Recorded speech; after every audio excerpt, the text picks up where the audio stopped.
Rain slashed across the windshield like knives as lightning split the midnight sky. Deep in the woods, headlights carved through the fog until they stopped at a deserted clearing. Two men stepped out, their breath visible in the cold air, their faces hidden beneath dripping hoods. Between them, a sleek, steel coffin gleamed under the stormlight.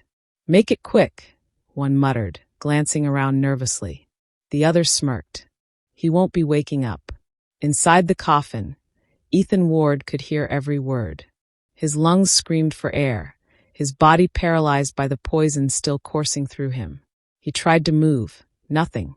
He tried to scream, silence. He was buried in betrayal, trapped in his own death. The first shovel of wet earth hit the lid with a dull thud. Then another, and another. Panic thundered in Ethan's skull. Each sound meant less air, less time. Miles away, under flickering hospital lights, Amara Johnson froze mid-step. Her chest tightened, a heartbeat that wasn't hers pulsing in her ears. A whisper in her mind.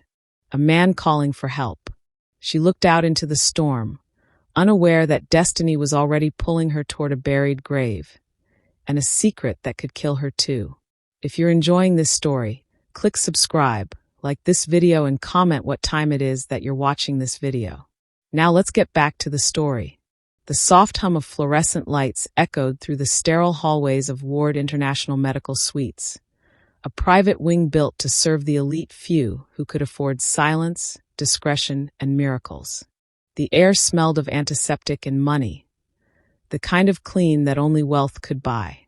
Amara Johnson moved briskly down the corridor, her scrubs swaying, clipboard clutched against her chest. Her curly hair, tied in a low puff, escaped its band in soft tendrils as she exhaled, fighting exhaustion.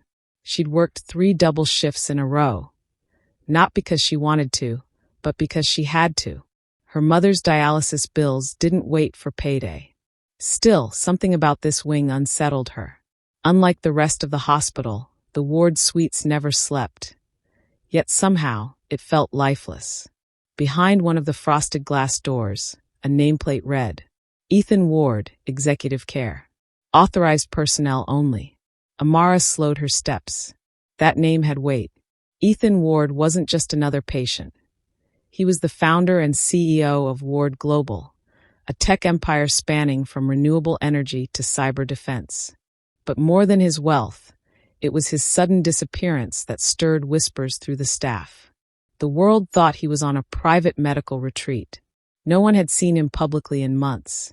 The door opened as if sensing her pause. Dr. Leonard Pike, the lead physician in charge of the Billionaire's recovery, stepped out, adjusting his lab coat. His silver hair gleamed, and his eyes, sharp behind thin glasses, landed on her. "Johnson," he said, his tone clipped. "You're here early." "I'm covering for Carla, sir," she replied, steady but respectful. "She called in sick." He studied her for a long moment before nodding. "Very well. Remember your clearance. You only assist with non-critical observations. Nothing more." "Yes, doctor," she murmured.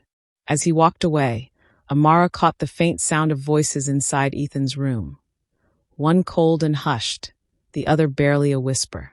She hesitated before stepping in. The man lying on the bed was nothing like the commanding billionaire she'd seen on magazine covers years ago. Ethan Ward, once the golden boy of innovation, looked pale, fragile, like life was slowly being drained from him. Tubes snaked from his arm to machines that blinked with soft green lights. His chest rose faintly, rhythm steady but weak. Beside him stood Charles Vane, Ethan's longtime business partner and acting CEO in his absence. Charles was all sharp suits and slick smiles, the kind of man who made you feel watched even when he looked away. Amara forced a polite nod. "Good evening, sir."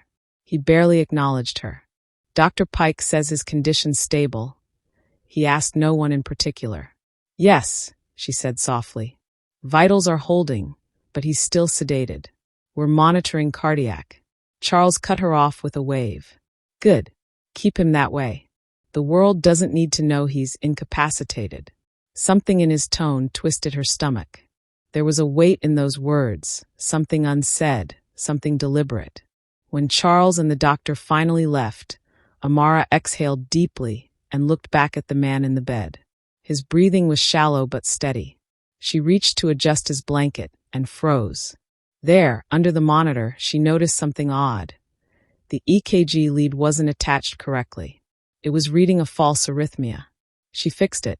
Instantly, the machine beeped to life, and his vitals improved on screen. Her brows furrowed. That wasn't a mistake a senior nurse would make. Someone had deliberately falsified it. That night, Amara couldn't sleep. She replayed the scene in her mind over and over. The false readings, the uneasy glance Charles had given Dr. Pike, the way the hospital had restricted Ethan's chart access from most staff.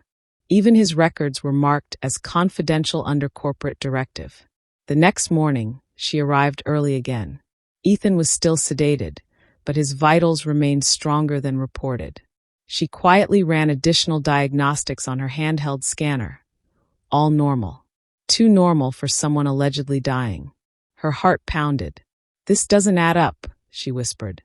From the hallway, muffled voices seeped through the door. "The report goes out tomorrow," said Charles.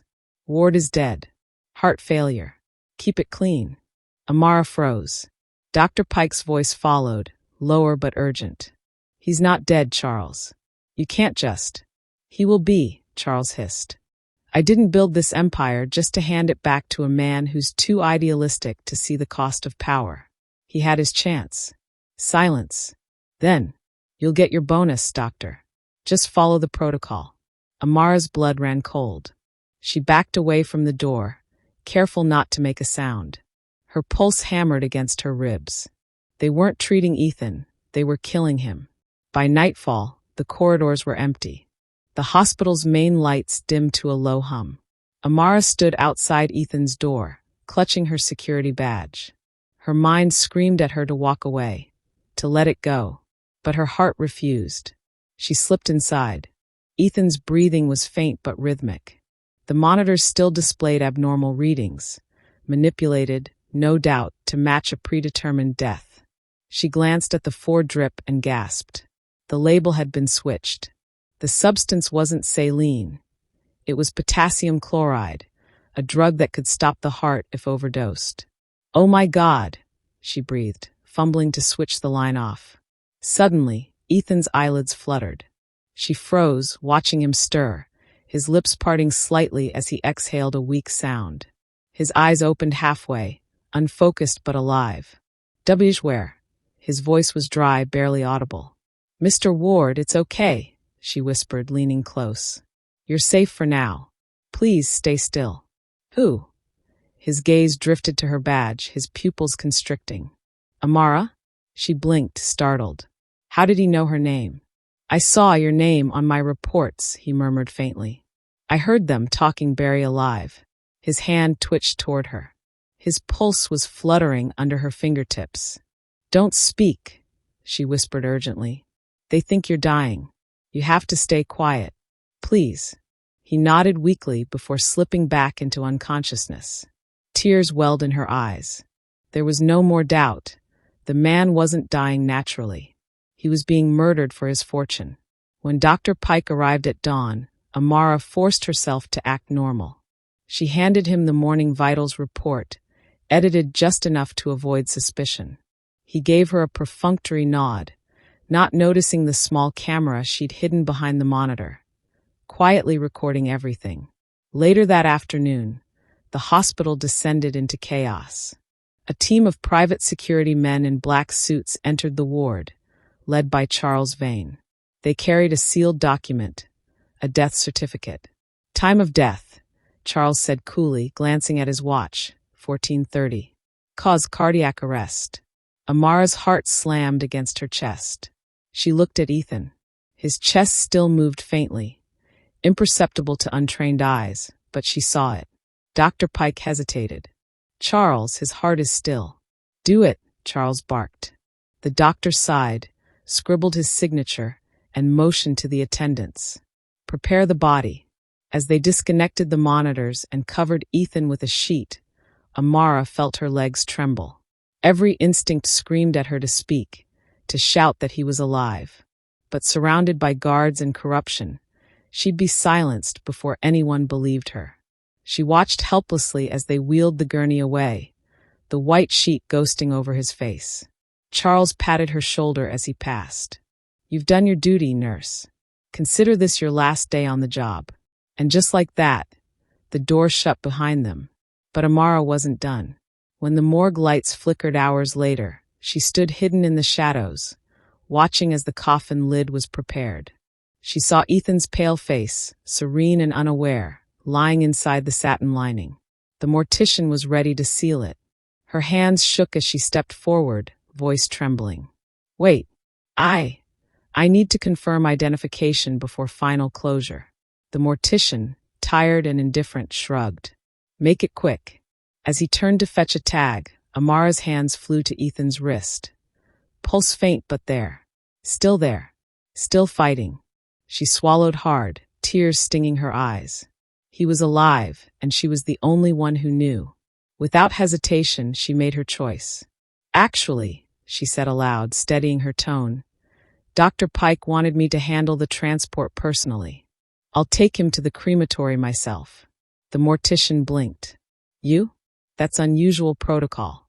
"Doctor's orders," she said, showing her badge and forging a confident smile. "Chain of custody." After a long pause, the man shrugged again. "Your risk, lady." Minutes later, under the dim light of the underground exit, Amara wheeled the coffin toward a waiting hearse. Her heart pounded so loudly she thought it would give her away. Every echo of her footsteps felt like thunder. As the doors shut behind her and the hearse's engine rumbled to life, Amara whispered through the coffin lid. "Hold on, Mr. Ward. I'm not letting them bury you." The vehicle rolled into the night, the city lights shrinking in the rearview mirror. Her eyes stayed fixed on the road ahead, determination blazing in her chest. For the first time in her life, Amara Johnson wasn't just saving a patient. She was defying death itself. The night air was thick with fog as the hearse rolled through the empty industrial roads beyond the city. The only sounds were the rhythmic thump of the tires and the erratic pounding of Amara's heart. Her fingers tightened around the steering wheel, knuckles white.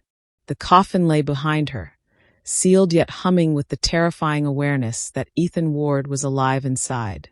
Every bump in the road made her flinch, afraid that one wrong jolt might rob him of the faint heartbeat she'd felt. She had no plan, only instinct and courage.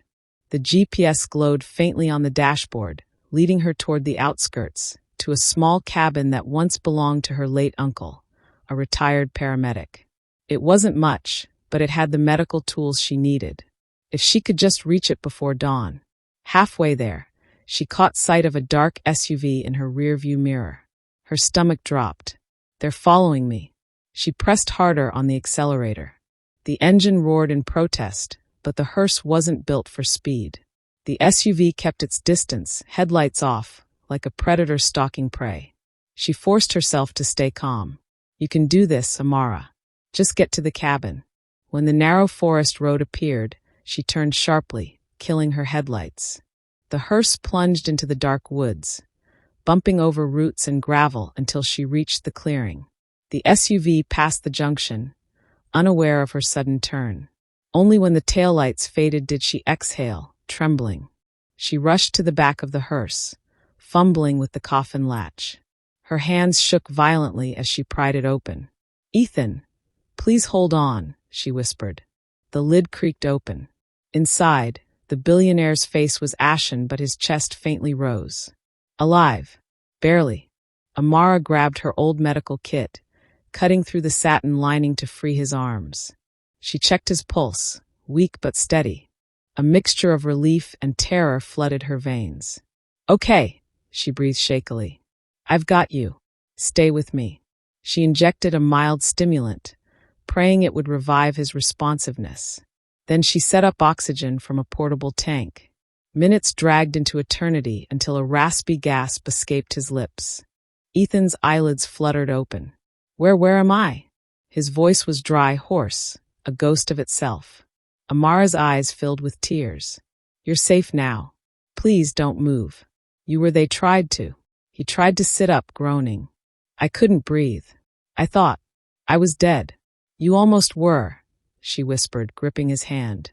They declared you dead this afternoon.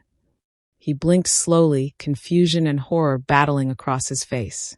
Declared dead. Yes, she said softly. Charles Vane and Dr. Pike. I overheard them planning everything. They said you had to die so Charles could take over your company. Ethan's expression hardened, though weakness still clung to his frame. Charles. I trusted him. He's been with me since I started Ward Global. Amara nodded grimly. I don't know all the details yet, but they falsified your medical reports. They switched your IV with potassium chloride, enough to cause cardiac arrest. Ethan turned away, staring at the ceiling, voice trembling. How long was I unconscious? 3 days, she replied. But your vitals never matched their story. That's how I knew something was wrong. He looked at her then, really looked. You saved my life. Amara swallowed hard. I couldn't just watch them kill you. For a moment, silence filled the cabin, thick, fragile, electric. Then Ethan asked quietly, Does anyone know you took me? She hesitated. No, but they'll find out soon. I forged your transport logs to make it seem like you were cremated immediately. He blinked in shock. You did what? Relax, she said quickly. It'll buy us a few hours, maybe more. But once Charles realizes there's no cremation record, he'll start looking for you. Ethan groaned softly, trying to sit up again. Amara supported him, wrapping a blanket over his trembling shoulders. He still looked ghostly pale, his once sharp jawline shadowed with stubble, but his eyes burned with something new fury. They wanted me buried alive, he said slowly. That's monstrous. Amara nodded. They would have done it if I hadn't. She broke off, tears threatening again. Ethan reached out, weakly brushing her hand. Hey, he whispered. You did the impossible. Don't cry. She laughed shakily. You're making jokes and you almost died. It's how I cope, he murmured. Old habit from boardrooms full of vipers. Hours later, while Ethan rested, Amara sat by a flickering lamp, scrolling through his encrypted medical files on a stolen tablet. She'd managed to access the clinic's restricted records before fleeing. Her heart clenched as she read. The so-called heart condition was a fabrication, doctored lab reports, false MRI results, manipulated prescriptions. Every piece of data pointed to one name, Charles Vane. He'd been funneling company assets into offshore accounts under the guise of Ethan's medical costs. Millions were missing, and the death certificate, filed prematurely, had already been sent to the board of directors. Amara exhaled shakily. He's trying to erase you completely. Ethan, now sitting upright, stared into the dim room. He's been setting this up for months. You knew something? She asked. He nodded faintly. I suspected Charles was doing deals behind my back. But when I confronted him, I suddenly got sick. I thought it was stress, until now. Amara's expression darkened. He poisoned you. Ethan's silence was answer enough. She clenched her fists. We have to go to the police. Ethan shook his head weakly. They're in his pocket. Charles has influence in half the city's institutions. If he knows I'm alive, he'll finish what he started. Then what do? We gather proof, he said grimly. Enough to expose him publicly. But we need help, someone trustworthy. He looked at her meaningfully, and she realized he meant her. Amara hesitated. Mr. Ward. Ethan, he corrected gently. You saved my life. The least you can do is use my first name. She managed a small smile. Ethan, you're asking me to go up against billionaires and killers. I'm a nurse, not a spy. You're brave, he said simply.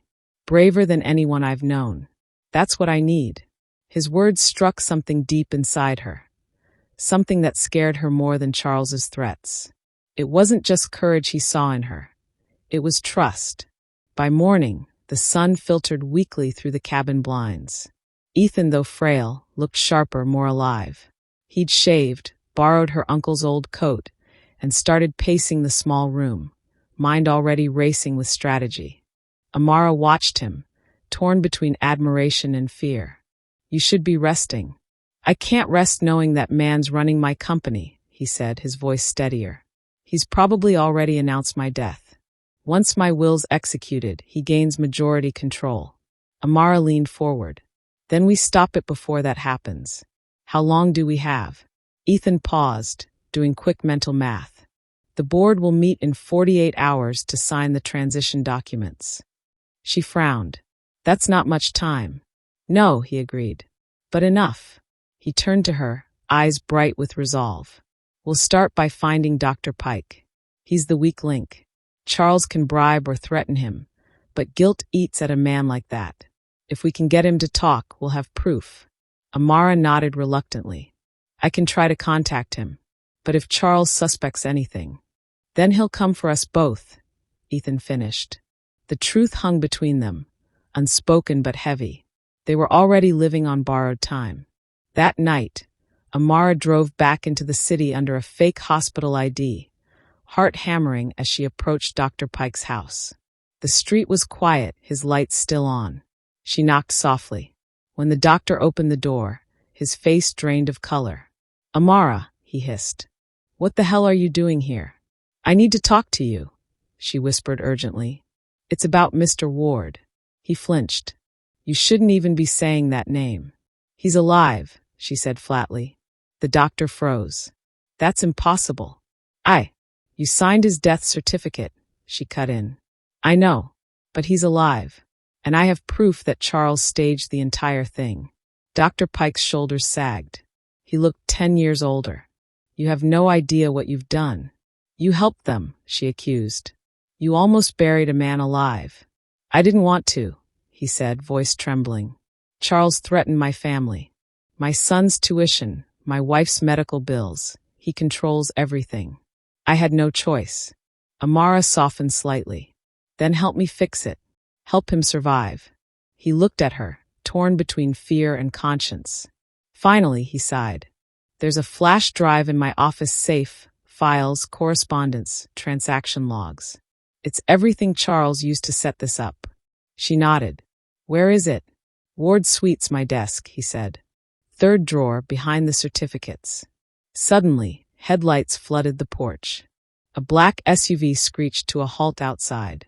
Dr. Pike's face turned white. They followed you. Run, Amara shouted. The door burst open. Men in suits stormed in, guns drawn.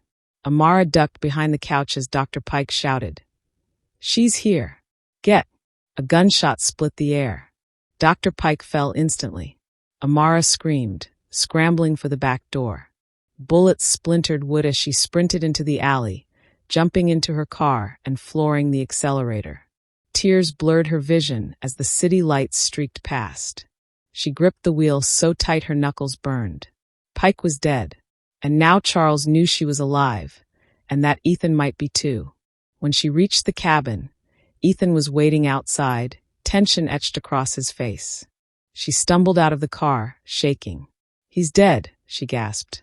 Charles's men. They shot him. Ethan's jaw clenched, eyes dark. Then it's war. Amara nodded, trembling but resolute. He said there's proof. A flash drive in his office. Ethan exhaled slowly. Then we go back for it. Tonight? She asked, horrified. Yes, he said.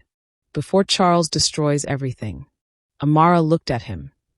This man she'd once only known from news headlines, now a ghost returned to life.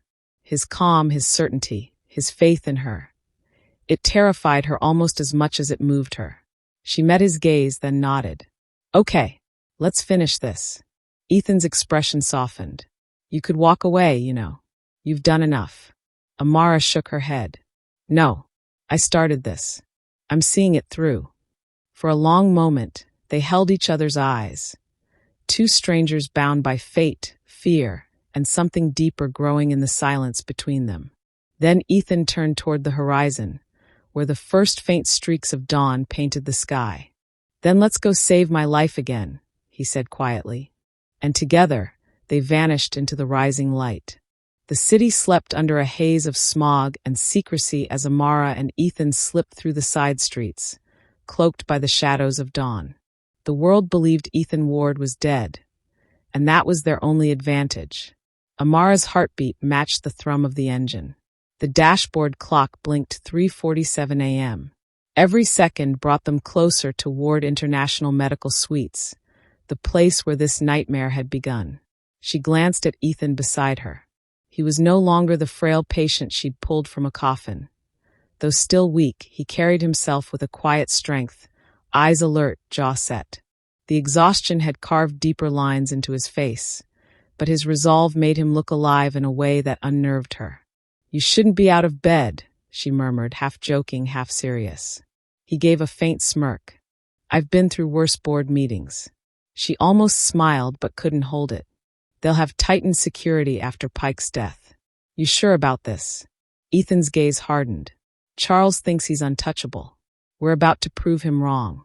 They parked in an alley behind the clinic, the building looming like a glass fortress in the mist. Ethan pulled a key card from his jacket, his personal clearance, recovered from his briefcase in the hearse. "This still works," he said.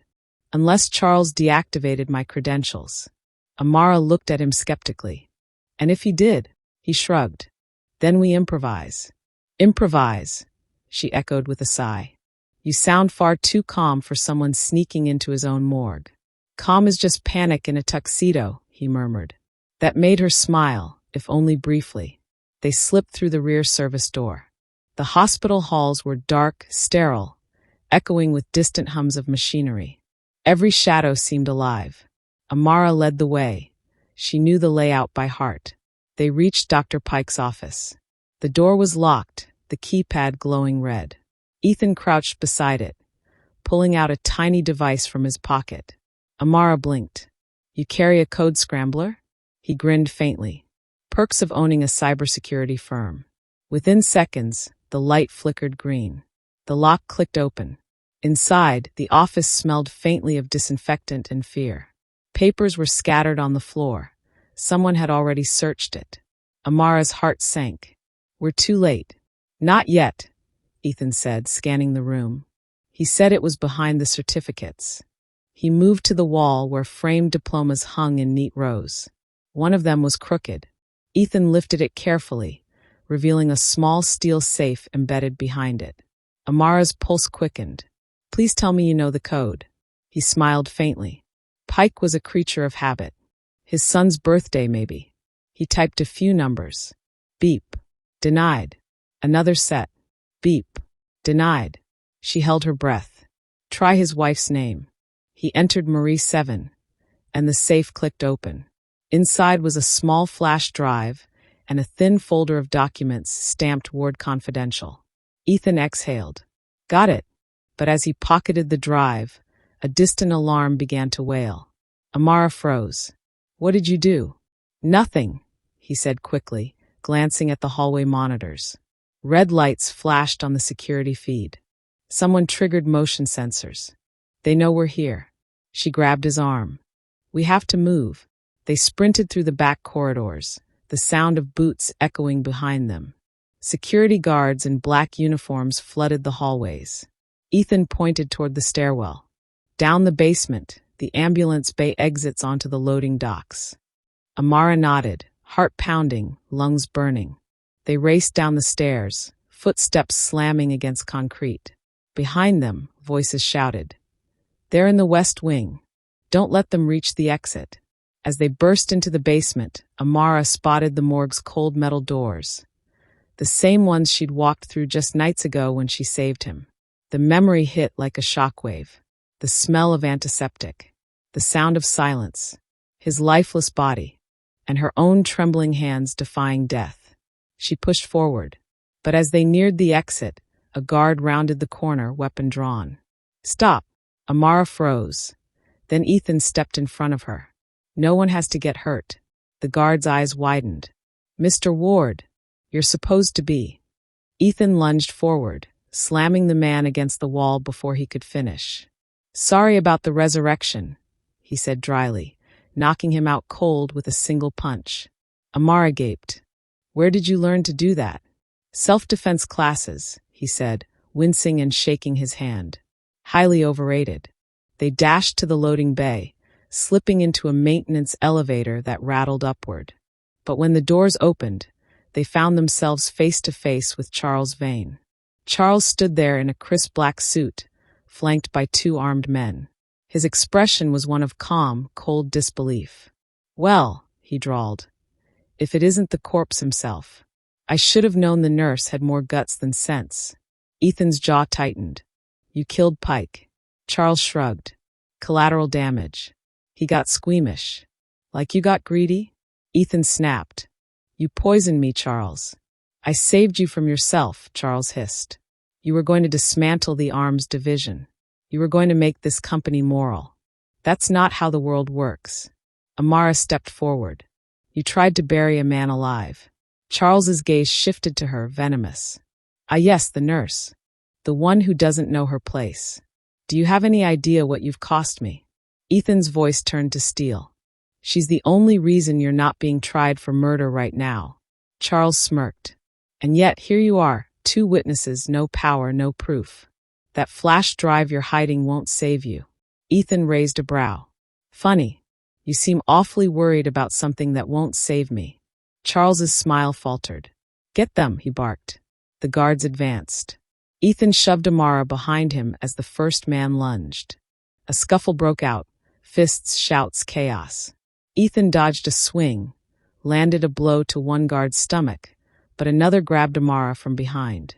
She kicked backward hard, breaking free and slamming her elbow into his face. The man fell with a groan.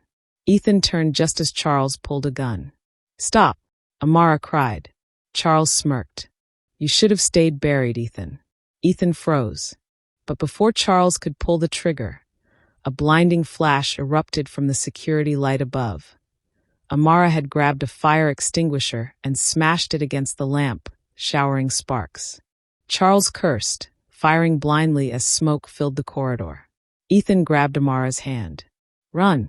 They bolted through the haze, bursting out the emergency exit into the cool night air. Sirens wailed in the distance as they sprinted toward the main street. Amara's lungs burned, every breath cutting like glass. "Where now?" she gasped. "North Side parking," Ethan said. "My old driver still owes me a favor." They found an old black sedan idling near the gate. A grizzled man in a cap leaned out. "Boss," he said, stunned. "You're supposed to be." "Dead, I know," Ethan said. "Get us out of here." The man nodded wordlessly and hit the gas. The car sped through the deserted streets, vanishing into the night. In the back seat, Amara sat trembling, the adrenaline finally breaking. Her hands shook as she pressed them to her face. Ethan placed a steady hand on hers. "You did good," he said softly. She looked up, eyes glistening. "He almost shot you." "I thought." "I'm fine," he said gently. "You saved me again." She let out a weak laugh, half sob, half relief. "That's getting to be a habit." He smiled faintly. "Not one I'd like to break." For a moment, silence filled the car, the kind of silence that hums with everything unsaid. Then Amara whispered, "We have the flash drive." "What now?" Ethan leaned back, staring out the window. "Now we make it count." Hours later, at a safe house on the city's edge, Ethan plugged the flash drive into his laptop. Files popped up instantly: emails, transaction ledgers, offshore account records, and correspondence between Charles and several corrupt board members. Amara leaned over his shoulder, eyes widening. "This is everything." Ethan nodded grimly. "Enough to destroy him and anyone backing him." He began transferring the files to a secure cloud. "We'll send copies to every major media outlet. By the time Charles wakes up, his empire will be burning." Amara hesitated. "He won't go quietly." Ethan's voice softened. "Neither will we." He turned to her then, and something in his gaze shifted. Less guarded, more human. "You've risked everything for me, Amara. I don't even know how to thank you." She looked down, cheeks warming. "Just make it worth it. Live. Don't let what they tried to do define you." He smiled, a quiet, tired, grateful smile. "I won't. Not if I have a choice." They held each other's eyes for a long moment, something fragile and real passing between them. Then Ethan said quietly, "Get some rest. Tomorrow, the world learns I'm not dead." The next morning, Headlines screamed across every major network. Billionaire Ethan Ward alive, corporate coup exposed. CEO's business partner under investigation for attempted murder and fraud. Charles Vane's empire crumbled within hours. His accounts were frozen, his partners turned on him, and warrants were issued. But vengeance wasn't done with him yet, because even cornered men bite back. That night, as Amara and Ethan prepared to leave for a press conference under federal protection, the cabin's power suddenly cut out. Ethan's expression darkened. He found us. The door burst open. 3 men in masks stormed in. Ethan grabbed Amara, pulling her behind the table as bullets shattered glass. They dove for cover, hearts pounding. One of the men shouted, "Bring the nurse alive." Amara gasped. "He wants me." "He wants leverage," Ethan hissed. They tried to crawl toward the back exit, but one of the gunmen cornered them. Amara froze, until Ethan hurled a lamp at the man's face, knocking him off balance. He grabbed Amara's hand. "Go!" They raced outside into the storm. Rain poured in sheets, lightning flashing through the trees. They ran through the mud, slipping, gasping, until headlights blinded them. A van screeched to a halt in front of them. Charles stepped out, rain slicking his hair, eyes wild. "You should have stayed dead." Ethan shielded Amara. "It's over, Charles. The world knows." "Not yet," Charles snarled, raising his gun. Amara screamed as the shot rang out. The thunder swallowed the sound of Amara's scream as the gunshot split the night. For one blinding instant, time stopped. Rain hung in the air like shattered glass. Then Ethan stumbled backward, clutching his shoulder. Blood spread like ink across his shirt. "Ethan!" she cried, catching him before he fell. He groaned, teeth clenched, eyes burning through the pain. "It's fine. Just a graze." But it wasn't fine. Blood soaked her hands as she pressed against the wound. Charles Vane stepped closer, the gun steady, his face twisted with triumph and madness. "You think you can ruin me?" Charles shouted over the thunder. "You have no idea what I built, what I've sacrificed." Ethan's breath came ragged. "You sacrificed your soul." Charles sneered. "And you sacrificed your empire for morality. Look where that got you, bleeding in the dirt, clinging to a nurse." Amara's eyes flashed with fury. "You tried to kill him twice. You buried a man alive for greed. That's not power, that's rot." Charles's hand trembled. "You should have left him in that coffin. Now you'll both join him." He raised the gun again. Amara didn't think. She grabbed a handful of mud and hurled it at his face. Charles flinched. The shot went wide.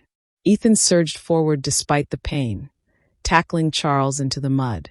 The gun flew from his hand and skidded into the rain. The 2 men struggled, fists, curses, splashes. Years of betrayal and brotherhood turning violent and raw. "You were my friend," Ethan shouted, punching him hard across the jaw. Charles spat blood. "I was your savior. You were my downfall." They rolled through the wet grass, grappling for control. Lightning illuminated their faces. One consumed by rage, the other by resolve. Finally, Ethan managed to pin Charles down, pressing his forearm against his throat. Charles gasped. "Go ahead, kill me. Prove you're just like me." Ethan froze. The words cut deep. The rain drummed against his face as he stared down at the man who'd destroyed everything. Amara's voice broke through the storm. "Don't do it, Ethan. Don't let him win." For a heartbeat, neither man moved. Then Ethan slowly released him, chest heaving. "You're not worth it." Charles coughed, sneering. "Mercy won't save you." Ethan stood, blood dripping from his shoulder. "No, but it'll save me from becoming you." Charles lunged suddenly, reaching for the fallen gun, but a flash of red and blue lights flooded the field. "Drop the weapon." Dozens of voices echoed through the storm. Federal agents, drawn by the tracking beacon Ethan had activated earlier, surrounded the scene. Charles froze. The barrel of a dozen rifles aimed at his chest. He dropped the gun with a clatter. Ethan stumbled back as agents rushed forward, pulling Charles to the ground and cuffing him. Charles's voice was hoarse, defiant. "This won't change anything. You'll lose everything." Ethan stared at him coldly. Then I'll rebuild. But without the blood of good men and women on my hands. Amara ran to Ethan's side, holding him up as paramedics arrived. He was pale but alive. As Charles was dragged away, their eyes met one last time. Years of brotherhood buried beneath betrayal. For the first time, Charles looked afraid. Hours later, Ethan lay in a hospital bed. The same hospital he had once owned, now under government watch. Bandaged and weary, he stared out the window as dawn bled into the horizon. Amara sat beside him, her head resting lightly against the bed rail. She had refused to leave all night. Her uniform was soaked and stained, her hair undone, but she had never looked stronger. He broke the silence first. "You saved me again." She looked up, eyes soft. "It's becoming a pattern." He smiled faintly. "Remind me to give you a raise." She laughed, a quiet, trembling sound. "You don't owe me anything." He turned serious. "I owe you everything, Amara. My life, my sanity, my chance to start over." Her gaze held his. "Then don't waste it." He nodded, swallowing the lump in his throat. "What about you? You could have walked away when this started." She smiled faintly. "You weren't the only one who needed saving." Later that day, the media storm exploded. Charles Vane's arrest made global headlines. Attempted murder, corporate corruption, fraud, money laundering. The flash drive Amara and Ethan recovered became the key evidence. Executives who had turned blind eyes were forced to resign. Ward International, rebranded as the Ward Foundation, began shifting its focus to humanitarian medical research. Ethan returned not as a CEO, but as a reformer. But the spotlight was heavy, and he hated the fame that came with tragedy. Every time the cameras flashed, he remembered the cold feel of that coffin lid, the silence of near death. And every time the darkness closed in, Amara's voice pulled him back. She became more than a nurse. She became the steady rhythm in the chaos, the reminder that life was worth fighting for, not controlling. Weeks later, private ceremony, Ward Memorial Garden. Rain drizzled gently as Ethan stood before a small grave marker. Dr. Lewis Pike, loyal friend. Fallen too soon. He laid a single white rose on the soil. Amara stood a few steps behind him, umbrella in hand. "He didn't deserve what happened," Ethan said quietly. "No," Amara agreed. "But you're making it right." Ethan sighed. "I keep thinking about what he said in that voicemail. He warned me. I didn't listen." Amara touched his arm. "Then listen now to yourself. To the future." He looked at her then, eyes softening. "I wouldn't have one without you." She smiled through the drizzle. "You would, but I'm glad I could help you see it." They walked together through the garden, the quiet hum of rain around them. For the first time in months, Ethan felt peace instead of guilt, clarity instead of confusion. He stopped suddenly, turning to her. "You ever think about what's next?" She tilted her head. "You mean after you rebuild your empire?" He smiled faintly. "No, after we rebuild what's left of both our lives." Her eyes widened slightly, her breath catching. "Ethan," he took her hands gently. "You've seen me at my lowest, Amara. You've seen the worst parts of who I became. But you still stayed. I don't want to go back to the man I was before. I want to start again, and I don't want to do it alone." Tears glimmered in her eyes. "You're asking." "I'm asking for a chance," he said softly. "Not to own or save you, but to walk beside you." The world seemed to hold its breath. Then Amara smiled, slow and trembling and real. "You're impossible, Ethan Ward." He grinned. "I've been told." She stepped closer. "But maybe impossibility isn't such a bad thing." Their foreheads met, and for the first time, the storm felt cleansing, not cruel.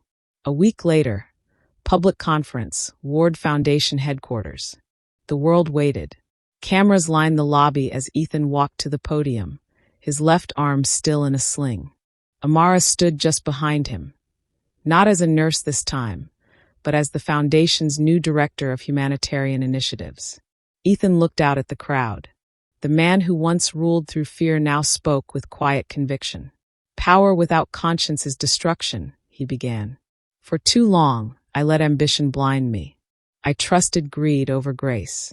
But life has a way of reminding us, sometimes brutally, what truly matters. He paused, glancing at Amara. A stranger saved my life because she believed it still had value. That act of courage reshaped everything I am. From this day forward, the Ward Foundation will serve people, not profits. The room erupted in applause. Cameras flashed. But Ethan's eyes never left Amara's, steady, proud, grateful. Outside, the rain stopped. The sky opened just enough for a sliver of sunlight to touch them both. That night, Ethan's apartment balcony. The city glittered below them. Amara leaned against the railing, sipping tea as Ethan joined her. "Big day," she said. "Big start," he corrected. "There's a difference." She smiled. "You handled it well. The world's seeing the man you were meant to be." He looked out at the skyline. "I still feel like I'm waking up from a dream sometimes. Or a nightmare. Maybe both," she murmured. "But you're awake now." He nodded, then turned to her. "You know, when I was trapped in that coffin, I kept thinking about all the things I'd never said, never done. I thought I'd lost my last chance." Amara's voice softened. "And now," he stepped closer, eyes gentle. "Now I want to live, really live. And I want that life to include you."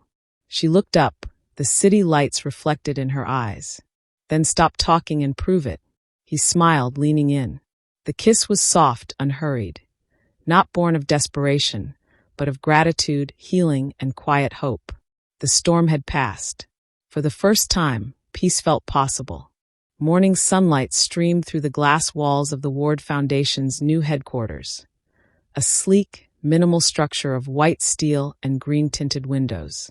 It was quiet, peaceful, and alive with purpose. Inside, the sound of keyboards, soft laughter, and distant phone calls carried a new kind of energy. One that spoke of rebuilding, not ruling. It had been 6 months since that stormy night. 6 months since Amara Johnson pulled Ethan Ward from a coffin meant to be his grave. The world had changed, and so had they. Ethan stood by the floor-to-ceiling window of his office, watching the city move like a living organism. He no longer wore the sharp, intimidating suits that once screamed dominance. Instead, his rolled-up sleeves and relaxed stance made him look approachable, almost ordinary. But there was nothing ordinary about him now. The scar on his shoulder ached sometimes, a reminder of the bullet and the betrayal. But he carried it not as pain, but as proof. Proof that he'd survived, that redemption was possible. He looked down at the courtyard below. There, beneath the cherry blossoms, stood Amara, leading a group of children from the Foundation's new medical access program, teaching them about first aid and safety. Her laughter rose faintly through the open window, soft and musical. It was a sound that had become his anchor. He smiled. "Sir?" came a voice from the doorway. Ethan turned to find Jordan Hale, his young assistant, holding a folder. "The board meeting's ready to start." Ethan nodded, taking the folder, but not looking at it. "You go ahead, Jordan. I'll join in 10. "Yes, sir." The assistant left, closing the door behind him. Ethan's gaze lingered on Amara below. 6 months ago, he'd been a prisoner of his own empire. Now, because of her, he was free. He reached for his phone and typed a message. "Lunch at noon? Somewhere quiet." Her reply came seconds later. "Only if you're cooking." He chuckled softly. Ethan Ward, billionaire, survivor, and now self-proclaimed chef. Life had a sense of humor after all. By noon, the smell of sizzling garlic filled the penthouse kitchen. Ethan stirred the sauce while Amara chopped vegetables beside him, her curls bouncing as she worked. "You're actually improving," she teased. "Last time you nearly burned water." "I'm a fast learner," he said, grinning. "Comes from almost being buried alive. Teaches you to take life slower." She glanced at him, half amused, half wistful. "You joke about it more easily now." He stirred the pot thoughtfully. "Because it doesn't own me anymore. The nightmares stopped once I started doing something that mattered again. Helping others. Living honestly," he corrected. "I was so obsessed with control before. But you taught me what real strength looks like." She smiled softly. "I didn't teach you. You just needed someone to remind you." Their eyes met. For a moment, the air between them was warm, charged, not with fear or adrenaline, but with something quieter, deeper. He reached over and brushed a curl from her face. "You saved my life, Amara. I'll spend the rest of it trying to deserve that." "You already do," she whispered. They didn't need to say more. The silence that followed was filled with understanding and love that had grown from chaos into calm. Later that week, hundreds gathered in the new Ward Community Medical Center, built on the ashes of the old corrupt facility. The event marked the Foundation's most ambitious project yet: free emergency care for low-income families, funded entirely by Ethan's personal endowment. Cameras clicked. Reporters murmured. Ethan stepped to the podium, Amara beside him. "This place," he began, "is more than a hospital. It's a second chance, for me, for those who need it most, and for everyone who believes compassion still matters." He gestured toward Amara. "This woman standing beside me risked everything for truth. Without her, none of us would be standing here. Today, we dedicate this center in her honor." A hush fell. The plaque was unveiled. The Amara Johnson Ward Community Center. For courage that restored life. Tears filled Amara's eyes as applause thundered across the courtyard. She turned to him, stunned. "Ethan, you didn't." He smiled. "I did. You gave me back my life. This is how I say thank you." She blinked rapidly, overwhelmed. "You didn't have to put my name." "I wanted to," he said softly, "so that everyone who walks through those doors knows what real courage looks like." Her voice broke. "You're impossible." He grinned. "You've mentioned that." The crowd watched, moved to silence, as she took his hand. It wasn't a show. It was something genuine, unfiltered. For a moment, under the sunlight, they looked like what they truly were. Two souls who had found each other through the fire. That night, as the celebration ended, Ethan returned to his office. On his desk lay a sealed envelope addressed in elegant handwriting. "For Ethan, from Dr. Lewis Pike." He froze. He hadn't seen this before. Inside was a short letter, written before the doctor's death. "Ethan, if you're reading this, it means the truth has come to light. I failed to protect you, but I hope I helped you see what matters. You built a kingdom of machines and money, but the heart that kept it alive was human. Don't forget that again. Redemption isn't about erasing the past. It's about transforming it. Live well, my friend, and forgive yourself." Ethan's throat tightened. He folded the letter carefully, closing his eyes. "Thank you, Lewis," he whispered. "I finally understand." He turned off the office lights, stepping into the corridor where Amara waited. "Ready to go?" she asked gently. He smiled faintly. "Yeah, more than ever." Spring returned. The cherry blossoms in the Ward Foundation courtyard bloomed again, full, pink, and alive. Children played under the trees. Volunteers laughed, and the scent of renewal filled the air. Amara stood by the garden, watching them, when she felt arms wrapped gently around her waist. Ethan rested his chin on her shoulder, his voice low. "Remember when you said you didn't believe in miracles?" She smiled. "I said I didn't wait for them. Then you became one." She turned, facing him. His eyes were steady, not the haunted, wounded man she once met, but one healed from within. The scar on his shoulder was fading, and so was the darkness behind it. He took her hand and pressed something into her palm, a small gold key. She blinked. "What's this?" He smiled. "The new outreach clinic in Lagos. The board wants you to lead it." Her eyes widened. "Ethan, that's halfway across the world." "I know," he said softly, "but you've always dreamed of helping back home. You deserve that." She stared at him, touched. "You're really letting me go?" He shook his head gently. "No, I'm giving you the world you helped me build." Tears welled in her eyes. "You're going to make me cry." "Then cry," he whispered. "You've earned it." She hugged him tightly. "Promise you'll visit. Promise you'll keep saving people who need saving." She smiled. "Always." A year later, headlines read, "Ward Foundation expands to Africa. CEO Ethan Ward and Director Amara Johnson launch global medical initiative." Photos showed them standing side by side, hands clasped, smiling before a sea of children in white medical uniforms. In one shot, Amara's stethoscope glinted in the sun. In another, Ethan looked at her not as a billionaire or savior, but as an equal, a partner, and the heart that brought him back to life. The African coast glowed golden as the sun sank low.